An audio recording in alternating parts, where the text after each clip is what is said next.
Did you know that marriage in the Bible wasn't like we imagine it today? It wasn't a party, and it wasn't just a simple act of love between two people. In Jesus' time, marriage carried a profound meaning that involved not only the bride and groom, but also their families and the entire community. It was a covenant, a lifelong commitment of honor, protection, and loyalty. Today, we talk about marriage as an event full of emotion and feelings. But what does the Bible actually teach us about it? Are we truly seeing the real essence of this covenant? Stay with me, and together, let's understand a concept that goes far beyond parties and empty promises we see today. When we think of marriage, we immediately picture that romantic moment with vows and the exchange of rings. But in Jesus' time, marriage was much more than that. It began with family decisions, not with feelings. Picture this. The parents were responsible for choosing the partner, not the couple themselves. The commitment didn't depend on mutual attraction, but on the alliance between the families. And the most striking part, there was no set date for the wedding, no guarantees of when it would happen. The young woman had to be prepared for the great moment, yet she had no idea exactly when the groom would come to take her. If you're not yet subscribed to the Disciples of the Bible channel, subscribe now and leave your like to support us. That way you won't miss any videos about the teachings of the Bible. In the biblical context, marriage wasn't just about uniting two people. It was a deep and public covenant. It was an alliance between families, something serious and essential for the continuation of life and survival. Marriages were arranged according to the need to ensure security, stability, and honor for everyone involved. There was no room for romance, at least not at the beginning. True commitment came before feelings. It was a social commitment where everyone's honor was at stake. And in the biblical world, honor was everything. The young woman about to be married had no idea when the groom would arrive. She waited, most of the time in silence, and her preparation wasn't emotional but practical. She had to be ready for the moment the groom appeared, even without knowing the exact day. That expectation shaped her daily actions. The lamps had to be kept lit, the clothes ready, and constant vigilance was a crucial part of the preparation. She knew the commitment was there, waiting to be fulfilled, but she had no control over the when. Now imagine the moment the groom finally arrives. But what happens in that instant isn't just a celebration. When the groom comes, he doesn't announce it. He simply appears. There's no formal invitation, no set time. The procession begins in the silence of the night, with torches lit and the sound of footsteps echoing through the streets. The anticipation is palpable. That arrival marks the definitive break between the promise and the fulfillment of the commitment. What once seemed distant now becomes reality, and everything agreed upon between the families must now be carried out. This moment of the groom's arrival isn't just the end of waiting. It's the fulfillment of a commitment that goes beyond the marriage itself. It represents the trust that was established, the respect between the families, and the honor that accompanies this covenant. And the most interesting part, in most cases, the groom and bride barely knew each other before the wedding. Their bond wasn't based on romance or immediate affection, but on the trust and commitment established between their families. That commitment had already been sealed long before the couple ever met. One of the most important parts of marriage in the Bible was the payment of the dowry, also known as mohar. But what does this really mean? The dowry wasn't just a formality or something symbolic. It was a concrete demonstration of commitment. The groom had to prove he was financially ready to support a family. He couldn't just make promises or say nice words. The value of the mohar was paid to the bride's family as compensation for the loss of a daughter, but also as a guarantee that the groom had the means to protect and provide for the young woman. This payment wasn't seen as a purchase transaction, but as a public demonstration of responsibility. The mohar ensured that if the husband failed to fulfill his commitment or sadly passed away, the wife would have at least a minimum level of survival security. This gave the woman some degree of protection, because she knew her safety was tied to the fulfillment of this covenant, and that marriage could not leave her destitute. The amount paid was not small, and the weight of that responsibility was taken very seriously. Once the mohar was paid and the commitment made, the betrothal became an official, legally recognized union. From that moment on, the couple was irrevocably committed in the eyes of the community. It wasn't just a vague promise or something to be decided later. The covenant was formalized, and it carried major responsibilities. Breaking this commitment was not simple. If the betrothal was dissolved, it required a formal divorce with deep social and legal consequences. The honor of both the groom's and the bride's families was at stake. The marriage contract, known as the ketubah, was the document that formalized all the rights and duties of the couple. It outlined the expectations for their shared life, including obligations of support, care, and mutual respect. The ketubah did not focus on romance or emotion, but on the stability and security of the marriage. This document made it clear that marriage was not just the union of two individuals, but the strengthening of two families and their support networks.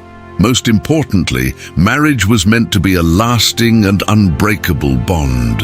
Unlike how we view engagement today, in Jesus' time, it was not just a promise or something that could be easily broken.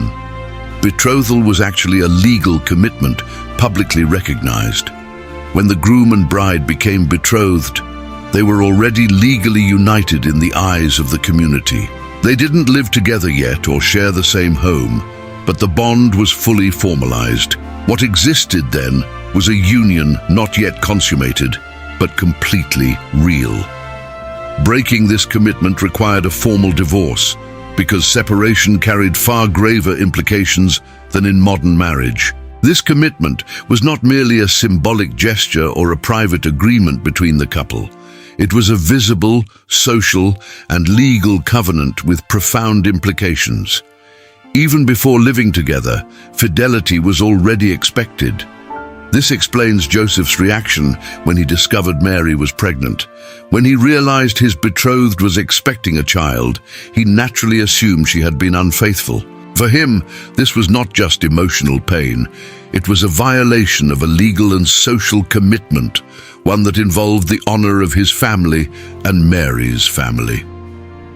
When he decided to divorce her quietly, he was trying to avoid public shame and the repercussions of a broken covenant. In a biblical marriage, the moment of consummation was not merely a physical act, but the confirmation that the covenant was complete. After the entire process of waiting, paying the dowry, and the legal betrothal, the couple finally came together under the canopy, known as the chuppah. This was the symbolic and official moment where the promise was sealed once and for all, in the presence of all family members and the community. The chuppah, though simple, represented the new home the couple was forming.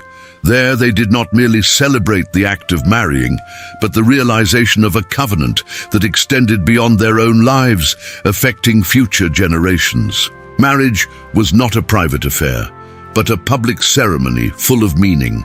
There were no grand parties or religious ceremonies as we imagine today, but the celebration was significant because it involved the entire community. Blessings were given by the parents, family leaders, and elders, conveying wishes for fertility, prosperity, and continuity.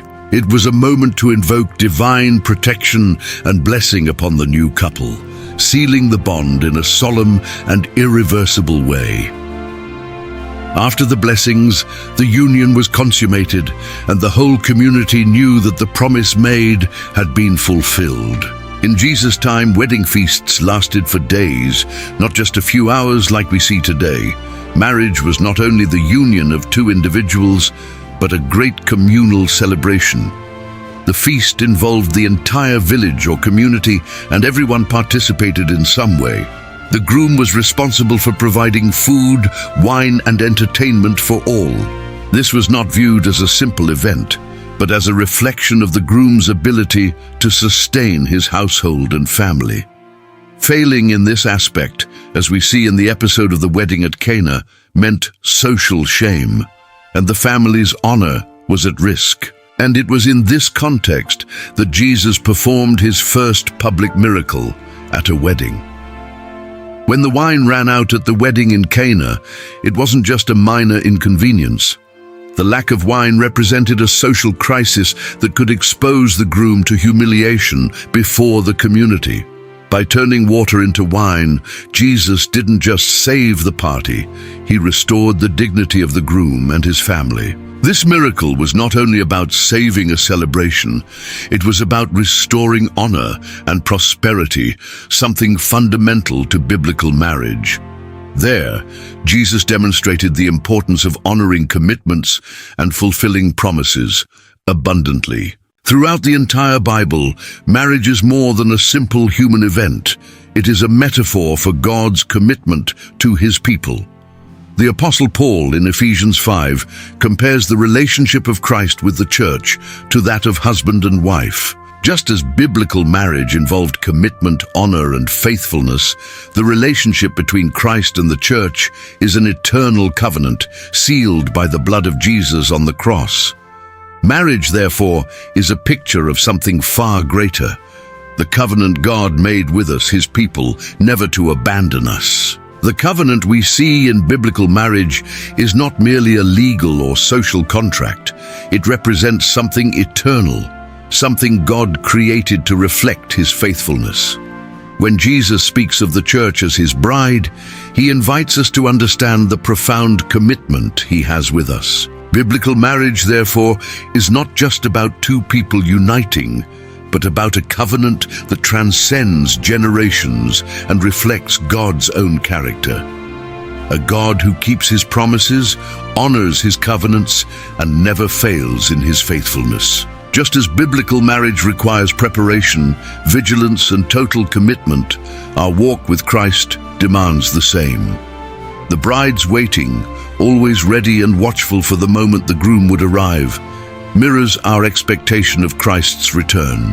The Lord calls us to live in readiness, to keep our lamps burning, and to live according to the covenant he made with us.